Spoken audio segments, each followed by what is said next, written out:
Olá, tudo bem? Sou eu novamente, o professor Maicon Daniel, advogado especialista em direito previdenciário. Estamos aqui para mais uma quarta previdenciária. Queridos, hoje vamos fazer um apanhado de uma forma um pouco diferente. Toda quarta, eu trago para vocês aqui um assunto novo a se discutir. Só que acontece, eu tenho recebido muitas, mas muitas dúvidas nas redes sociais em diversos assuntos. E como vocês sabem, eu não consigo responder todo mundo, né? É muita pergunta só para mim responder e não dou conta de responder a todos, né? Então eu fiz um apanhado aí das principais perguntas que são recorrentes, né? Que muita gente pergunta similar ao mesmo assunto e vou tentar trazer para vocês algumas explicações aqui sobre essas perguntas. Então será um vídeo um pouco mais longo do que o de costume, mas eu acredito que vai resolver a vida de muita gente. Então já peço de antemão, né? Curte, deixa o seu joinha aí, compartilha e mais importante, né? Eu tenho mais de 4.000 perguntas para responder das 3 redes sociais.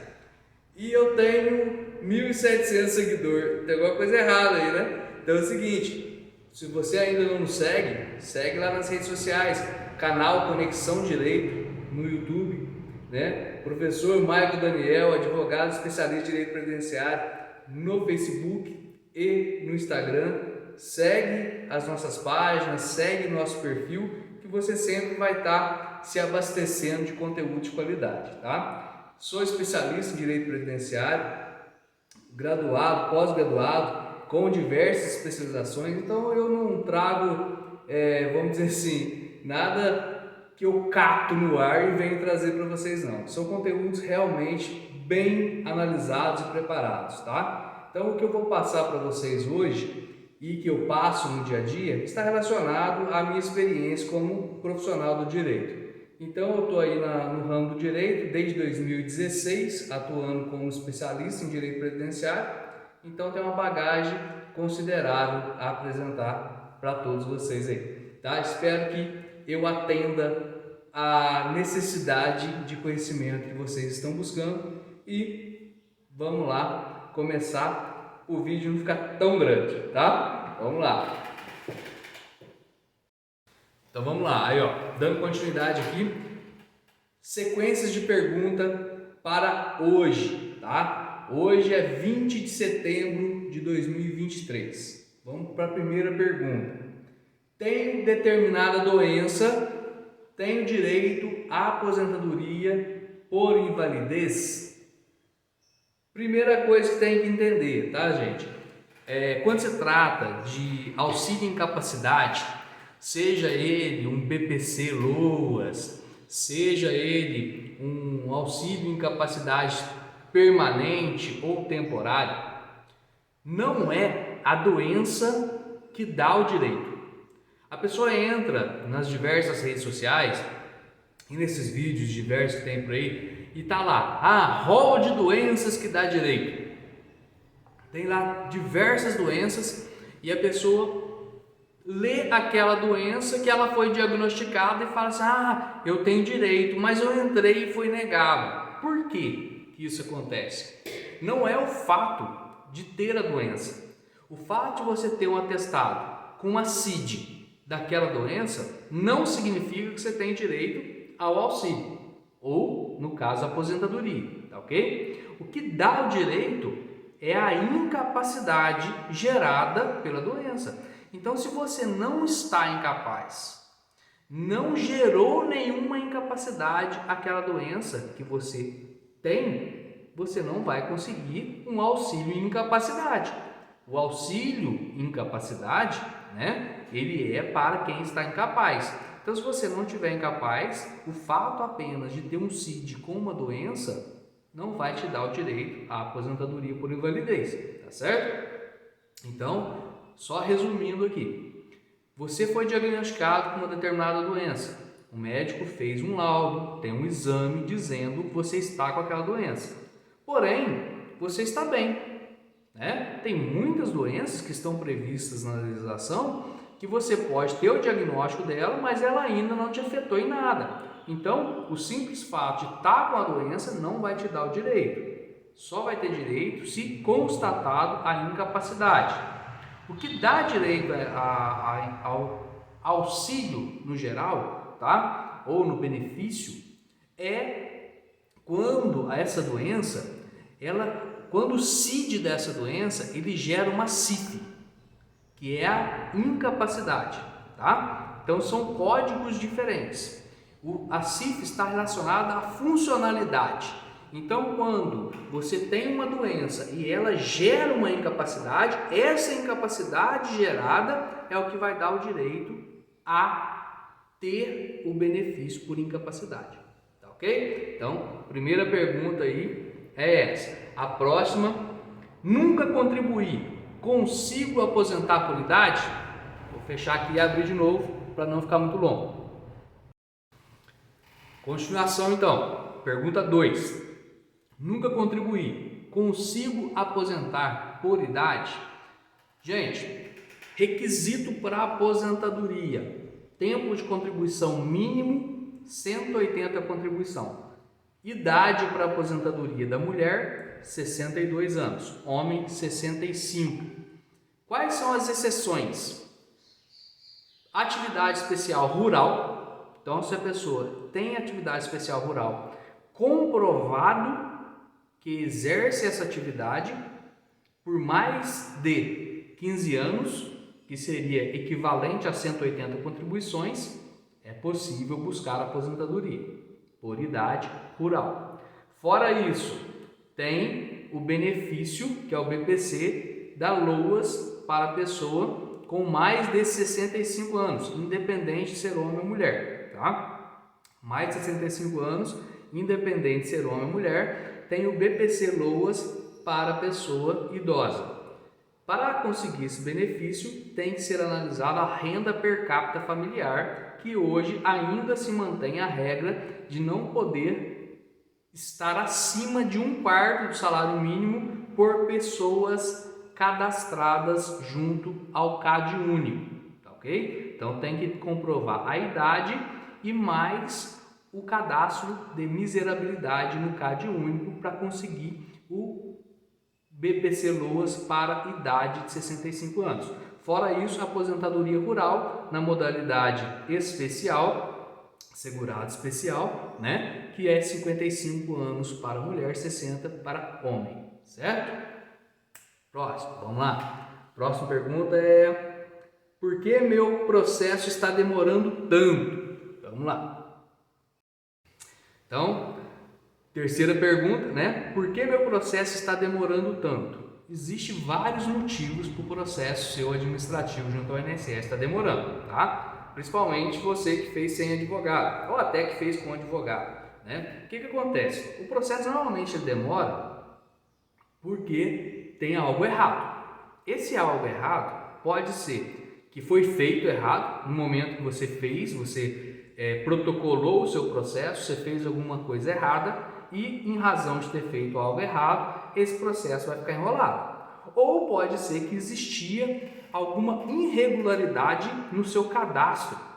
Por exemplo, você era empregado, trabalhou em várias empresas, pode ser que o contador da empresa fez um cadastro errado, uma contribuição errada, uma duplicação de CNIS relacionado ao seu PIS, né? Gerou mais de um PIS, é o NIT, que você vai ver lá no CNIS. Quando tem NIT duplicado, pode gerar esse problema, pode ser pendências que estão nos seus cadastros previdenciários.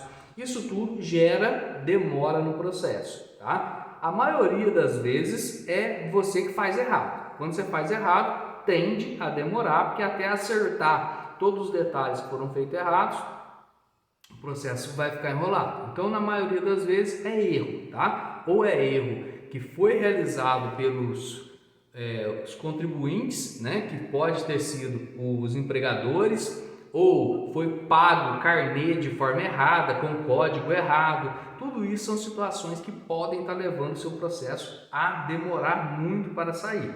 Fora isso, questões relacionadas a atividades especiais, por exemplo, PPP feito de forma errada, perícia, que faz o análise desse PPP e tem um retorno que precisa ser revisto porque tem detalhes errados que precisam ser reanalisados. Então tudo isso faz com que o seu processo demore. E caso já foi indeferido na primeira etapa, você entrou com recurso, gente, ó, infelizmente é demorado mesmo. Recurso você tem que pensar 2 vezes para entrar, analisar bem o cenário e ver se vale a pena entrar ou não. Dependendo do motivo que o seu processo foi indeferido, o ideal é você abrir um processo novo, ao invés de abrir um recurso, tá? Tem que ser muito bem analisado para abrir recurso. Recurso até dezembro do ano passado, 2022, o INSS tinha 120 dias para cumprir um recurso.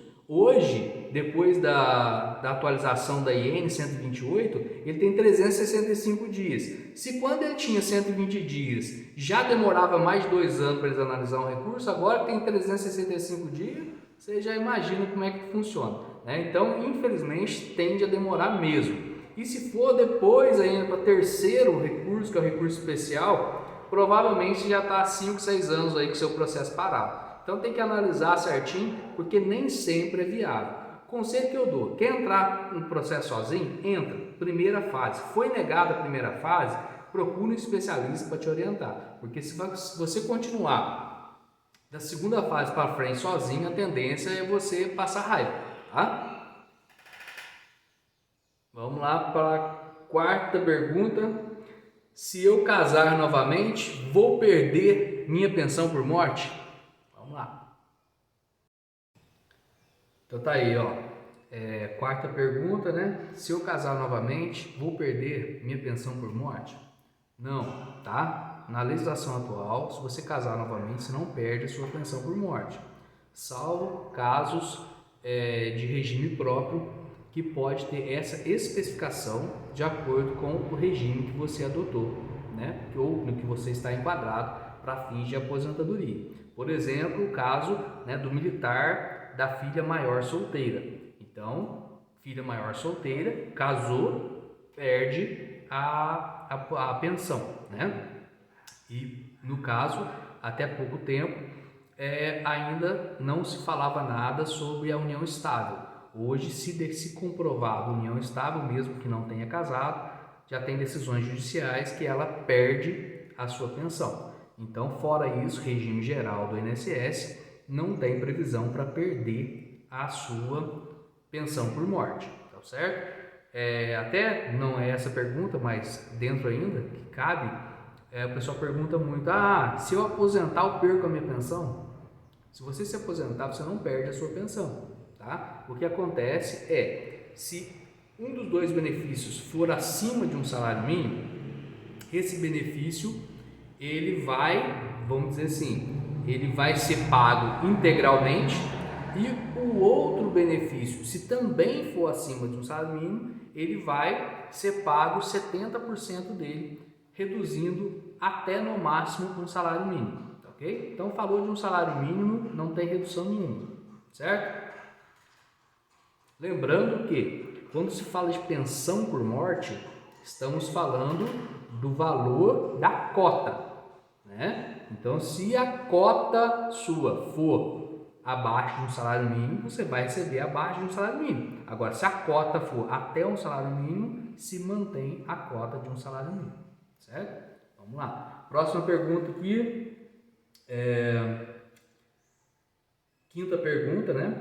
Meu processo está parado no INSS. Um mandado de segurança resolve? Nossa, essa pergunta é sempre muito recorrente, né? Vamos lá para ela então. Fechar aqui e abrir novamente.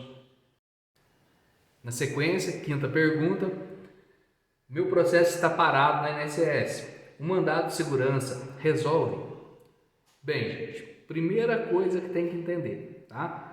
O mandado de segurança, ele resolve muita coisa, mas ele não é milagroso, como as pessoas falam, não, tá? Mandado de segurança é para sanar irregularidade.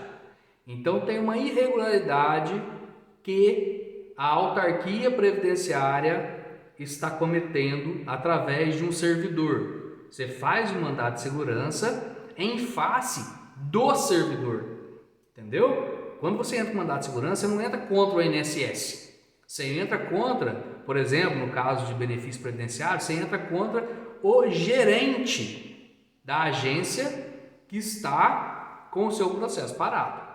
Você entra para forçar ele a movimentar o seu processo. Você não pode entrar com um mandado de segurança para resolver o seu processo, para fazer com que o seu processo seja aprovado. Você faz para que ele destranque o seu processo. Então, por exemplo, seu processo está lá parado, sem movimentação, já ultrapassou o limite previsto em lei e nada de movimentar. Posso fazer um mandado de segurança para fazer meu processo sair do lugar?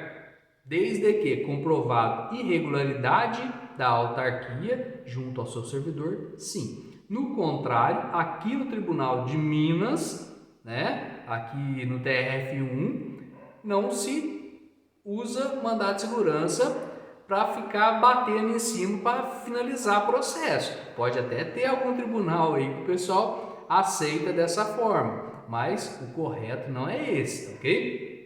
Você quer resolver o seu processo que não sai do lugar, está parado há mais de 5 anos lá, que a maioria do pessoal entra em contato. Meu processo está há 2 anos, há 5 anos parado. Olha, tem vários caminhos judiciais para resolver, mas estamos falando de ação judicial. E muitas vezes você entra com mandado de segurança, tem mandado de segurança que você entra, dependendo da situação, fica 6, 7, 8 meses lá para ter uma resposta.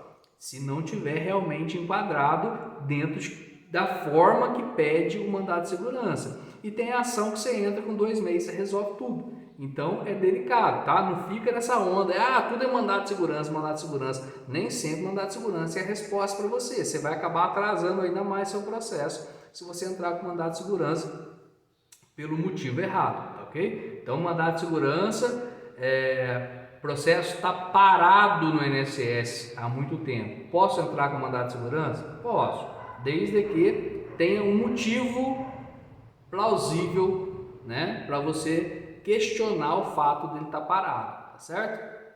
Vamos lá. Então a última pergunta foi: meu processo está parado no INSS, o mandado de segurança resolve? Já falamos, Pode resolver e pode não, dependendo da situação. Sexta pergunta: preciso de advogado para pedir aposentadoria? Não, gente, estou cansado de falar isso aqui, tá? Não precisa de advogado, você pode entrar sem, tá? Eu sou advogado, mas não estou aqui fazendo propaganda contrária, não. A legislação fala que você pode entrar sem. O que acontece é que é o seguinte: processo previdenciário não é mais coisa de amador como já foi um dia, tá? Quando você entrava com o processo lá na agência, você ia lá, apresentava seus documentos, o servidor montava aquele processinho e mandava para frente. Era de uma forma. Hoje em dia é bem mais complexo, tá? Processo previdenciário hoje, eu atendo aqui no escritório uma demanda grande de advogado que vem me procurar para resolver os problemas dos processos deles. Então você imagina a pessoa que não é advogado, tem muito mais dificuldade para entender o andamento. Então você pode entrar sem. O que você tem que entender é que não vai ser fácil. Se você é uma pessoa que tem bastante conhecimento, tem tempo para ler, para estudar, tem bastante conhecimento de informática, que é importante, você pode entrar sozinho, tem chance de dar certo, tá? Principalmente se for processo simples. Agora, se o seu processo é um processo que demanda atividade especial, por exemplo, aposentadoria por tempo de contribuição, que vai envolver atividade especial, atividade militar, atividade de professor, aí é delicado, tá? Poder você pode, mas eu não aconselharia, porque você pode fazer um procedimento ali que depois, mesmo que você vai abrir um novo processo, vai dificultar a apresentação de provas para resolver a sua situação se você apresentou documento de que de repente você não deveria ter apresentado. Então tem que analisar bem essa questão, tá? Pode entrar, deve entrar, depende de cada caso, tá? E volto a falar igual eu falei lá na questão inicial. Por que o processo demora tanto? Porque na maioria das vezes as pessoas fazem errado, tá? Então se você entrar na primeira fase ali, entrou o processo, foi negado, não faz recurso sozinho, não. Busca alguém para te orientar o recurso, porque do recurso para frente a tendência é demorar, e na maioria das vezes demora bastante. Eu tenho vários casos que as pessoas aparecem aqui com o processo faz tempo que está em andamento, está no recurso, já fez tudo sozinho, já faz há 4 anos e o recurso saiu e foi negado também, a pessoa perdeu 4 anos, aí quer uma solução para receber o retroativo, só que você vai ver o processo começou errado, o INSS negou com razão de ter negado, aí fica difícil, né? Porque aí você tem que fazer milagre para ajudar a pessoa. Então é delicado, tem hora que tem que botar no papel, ver até que ponto que vale a pena, tá bom? E se for procurar advogado, também procura advogado bom, procurar advogado que genérico, faz de tudo, não vai resolver seu problema não. Direito previdenciário hoje tem que entender do assunto, porque mudou demais, a legislação é muito ampla, é muito assunto para estudar. Então, pode entrar sem advogado? Pode, vai lá, fica à vontade, tá? Mas vai sabendo o que você está fazendo. Tá? Estuda bastante o processo primeiro para não dar tiro no pé, ok? Então a próxima pergunta aqui após determinação judicial para cumprimento de sentença, qual prazo o INSS tem para liberar meu benefício? Vamos lá. Então estamos aí, né, na 7ª pergunta. Após determinação judicial para cumprimento de sentença, qual o prazo para o INSS liberar o benefício? O prazo após a sentença, você ganhou o processo, o juiz determinou que o INSS cumpra e te aposente. Qual que é o prazo? 30 dias, tá? Regra é 30 dias. O INSS não cumpriu o mandato de sentença, e agora? Aí tem que entrar com o pedido de cumprimento de sentença na justiça, tá? O juiz mandar intimar o INSS de novo. Mas em regra, eles sempre cumprem essa parte, tá bom? Depois aqui, 8ª pergunta. Ganhei o processo. Em quanto tempo recebo o retroativo? RPV precatório. Vamos lá. Então estamos na 8ª pergunta. Ganhei o processo. Em quanto tempo recebo o RPV e o precatório? RPV tem até 7 meses para te pagar, tá? Regra 6 meses, mas demora em torno de 7, que o primeiro mês meio que se perde, tá? Já o precatório tem de 7 meses a 3 anos para você receber, tá bom? Então demora nessa faixa e tem que entrar com o processinho lá para receber, após concluir o processo inicial original, tá? Não é assim tão rápido nem tão simples não, demora um pouquinho mesmo. Mais uma pergunta que me fizeram hoje aqui agora há pouco. Meu esposo aposentou por tempo de contribuição urbano. Eu consigo aposentar como rural por idade? Olha, depende de várias coisas. É certo que a aposentadoria urbana do cônjuge pode atrapalhar a aposentadoria rural do outro cônjuge, seja tanto o marido para a mulher, mulher para o marido, tá bom? Porém, acontece o seguinte, tem que ser analisado o histórico rural da pessoa, porque pode utilizar-se tempo rural desde quando a pessoa era criança e trabalhava com seus pais. Então, nessa questão de analisar o período rural lá de trás, né, principalmente antes de 1991, para não ter necessidade de contribuição previdenciária, você pode utilizar esse período. Então, se a pessoa, por exemplo, tem terra no nome dela, né, tem um terreninho na roça lá registrado em nome dela, os pais eram rurais, né, e tem comprovações dessas atividades rurais, pode sim dar certo um pedido de aposentadoria rural, mesmo que o cônjuge era então aposentado na atividade urbana, tá bom? Tem chance sim. Até mais, vamos lá. Bem, pessoal, hoje então, para a gente fechar nossa quarta previdenciária aí, né? Última perguntinha sobre a simulação do INSS, tá? Aquela simulação do INSS, ela é aceitável? Ela realmente fala, né? Ela realmente é confiável? Não, não é, tá? Muitas vezes você vai entrar naquela simulação, ela vai falar que você tem direito e você não tem direito. Muitas vezes você vai entrar na simulação, ela vai falar que você não tem direito, sendo que você tem direito. Então, sempre que for fazer seu processo previdenciário, se você não quiser pagar um advogado para fazer para você, contrata um advogado pelo menos para fazer uma consulta para você, tá? Faz a consulta, faz o levantamento, porque aquela simulação ela derruba muita gente.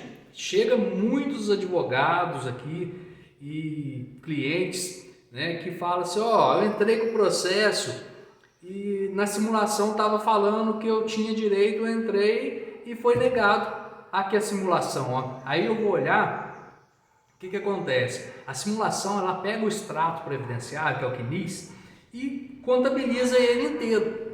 Então todas as informações que estão lá, ela contabiliza. Mas tem muita informação que está lá que não poderia ser contabilizada. Por exemplo, a pessoa trabalhou como autônomo, né, e pagava o carnezinho individual lá. Só que o carnê você tem que pagar ele até dia 15. Se você pagou ele depois do dia 15, ele não conta para carência, ele só conta para tempo de contribuição. Aí a pessoa entra lá, dá a entrada, está falando que ela não tem carência. Só que o CNIS, a simulação puxou o CNIS e falou que a pessoa já tinha lá 200 carências e precisava ter 180. Acontece que dessas 200 carências, 25 que ele pagou de forma errada. Então não contabilizou para fins, né, de carência para aposentar. Então aquela simulação, ela dá um norte para você começar, tá? Mas tem que saber olhar ela, porque na maioria das vezes ela te engana, tá bom? Até mais, fique com Deus. Curte, compartilha, né? Tentei passar aqui um pente fino nas principais perguntas que o pessoal tem mandado. Não deixe de seguir a gente aí nas redes sociais, tá? Tô deixando aqui no vídeo, final do vídeo aqui, o endereço, né? A página lá do Instagram, do Facebook, o canal Conexão Direito no YouTube. Segue, porque sempre tem informação que pode te ajudar. Compartilha aí com os colegas. Tem os grupos aí de dúvida no Facebook principalmente, né? Alguns eu participo, tento até me manifestar quando dá tempo. A questão é que a demanda que eu tenho de trabalho é muito grande, então eu não consigo atender. Por que eu estou fazendo esse vídeo hoje? Porque eu tenho muitas perguntas, mas muitas perguntas mesmo. No máximo que eu consigo aqui, tirar uma horinha e responder algumas delas, né? Eu vejo assim as principais ali e tento responder, principalmente para quem é seguidor, né? Então eu entro lá e tento responder a pergunta deles, mas não dá, sabe? É muita pergunta, nossa, sem chance. Então eu tento fazer um apanhado dos principais assuntos e colocar aí para vocês, tá ok? Compartilha esse vídeo aí, fica à vontade, compartilha nos grupos de dúvida, porque tem muito grupo que quem cria o grupo é advogado. Então eles criam na intenção de captar cliente, não de te levar informação de verdade e ajudar, né? Então quando eu tento entrar, eles não deixam, né? O pessoal eles cortam, né? Não deixa a gente entrar como participante do grupo para poder ajudar. Então os que eu consigo entrar eu compartilho, os que eu não consigo, fazer o quê? Né? As pessoas ficam sem informação, caso não seja seguidor nosso. Então ajuda aí, compartilha nos grupos que você participa, que vai ajudar muita gente, tá certo? Precisando da gente, a gente também está à disposição aqui, né? Só que esse ano eu já não consigo atender mais ninguém, eu já estou de agenda lotada. Mas na sequência. E o ano que vem a gente está à disposição, tá certo? Gente, fiquem todos com Deus, boa sorte nos seus requerimentos e que você consiga atingir seu objetivo e o seu tão sonhado, benefício previdenciário. Fique com Deus, tchau, tchau.